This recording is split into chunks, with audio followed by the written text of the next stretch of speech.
New calls to investigate the investigators in the case against Michael Flynn. An explosive new court filing on behalf of the president's former national security advisor is demanding the FBI search its own internal database for documents relating to Flynn's fateful January 2017 interview at the White House. Flynn's legal team claiming the FBI substantially manipulated interview notes. The FBI says all the changes were, quote, largely grammatical and stylistic. Flynn pleaded guilty to lying to federal investigators under former special counsel Robert Mueller's Russia probe, but his sentencing still up in the air after being delayed for months. And breaking news late tonight. The government has just admitted it made an error with regard to key evidence in the case, and it involves Peter Strzok. So let's go to the source. Michael Flynn's attorney, Sidney Powell, joins us live. Sidney, good to have you back on Fox News at Night. Thank you, Shannon. Okay, so let me ask you about this letter that comes out tonight that the government essentially reaches out to you, and you've had questions about handwritten notes that dealt with Flynn's interview back there in January of 2017. Tonight, the government admitting this, saying we were informed that the notes we'd identified as Peter Strzok's were actually the other agent's notes, and what we had identified as the other agent's notes were in fact Strzok's notes. We understand that this has caused some confusion, and we regret our error. Why is this so significant, Sidney? Well, it's a rather crucial point of their case. The entire case against Mr. Flynn depends on what the agents said that he said in the interview that they didn't warn him about or, take any verbatim recording of or anything like that. So their entire case depends on what these two agents said. And now we're realizing 18 months later, they're looking at their file and realizing that, oh, by the way, we got the names of the two agents crossed on the notes. The notes you thought that were Mr. Strzok's, that we told you were Mr. Strzok's, are not. They're the other agents and vice versa. It's appalling. What else have they gotten wrong? We can't trust anything they say. This is all the more reason that we have to ask Judge Sullivan to produce every single document out of the FBI file, make them search their Sentinel system, produce the original 302, which is still missing. They can't explain that. And the only way it could be missing is if it's affirmatively destroyed, and there would be evidence of that. So they have a lot of explaining to do. And so people, just a reminder that 302s are those eventual reports about the interview that they had with someone like General Flynn in the days after they had talked with him.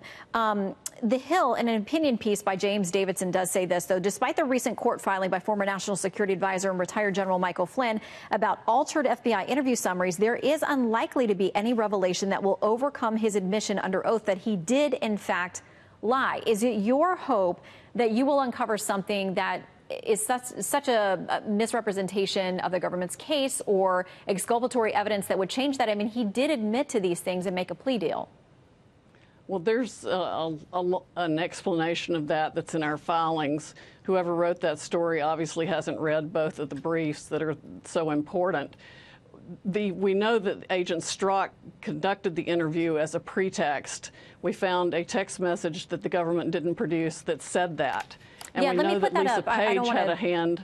Sorry to interrupt, but I just want to put that up so people will know what you're talking about. This is February 10th, 2017. I believe this is the message you're referring to. He said, I made your edits and sent them to Joe. I also emailed you an updated 302. I'm not asking you to edit it this week, and I just wanted to send it to you. That's allegedly Peter Strzok to Page. You believe that is a discussion about the Flynn 302 or those interview notes? Yes, that's a discussion about the Flynn 302, included as Exhibits 9 and 10 of our filing a week or two ago, are the changes, the material changes that were made in the 302 that night. So we have tied them directly to that email exchange.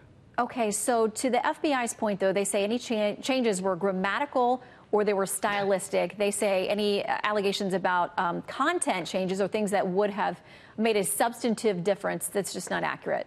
Your response? Well, people can look at the exhibits for themselves. Actually, it may be Exhibits 11 and 12, but they added a definitive statement that General Flynn did not say something that he had said, and another statement that he had elicited some responses to questions about the Ambassador Kislyak, what he had said in response, and there's nothing in the notes that supports that whatsoever.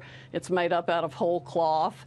I would encourage everyone to look at the exhibits for themselves and the comparison of the February 10 302 with the February 11 302. It shows dramatic changes made. No one could possibly call them grammatical and stylistic when you add whole sentences out of thin air. And do you have hard evidence at this point as to who made the changes? Which changes? No, we do not know. Without the metadata and the audit trail, we cannot say who made the changes, other than the text message of Mr. Strzok reflects that he went back to the office that night to make Lisa Page's changes and whatever else he wanted to change on his own. Are you hopeful that there will actually be something that would overturn this plea deal? I mean, do you think you have that much? Or are you hopeful that what you'll uncover will be a missing piece? Well, there's already far more than enough to overturn the plea deal. I don't want to go into the details of that now, but it's certainly apparent in our motion and our brief of what those are. But I think we're going to find even more that establishes the wrongful conduct of the government. We want the American people to see the whole truth about what happened here in the pretextual investigation of General Flynn and then the made-up comments in the 302. All right, Sidney Powell, we will continue to follow the case. There have been so many twists and turns in this one. Keep us up to date. Thank you, Shannon.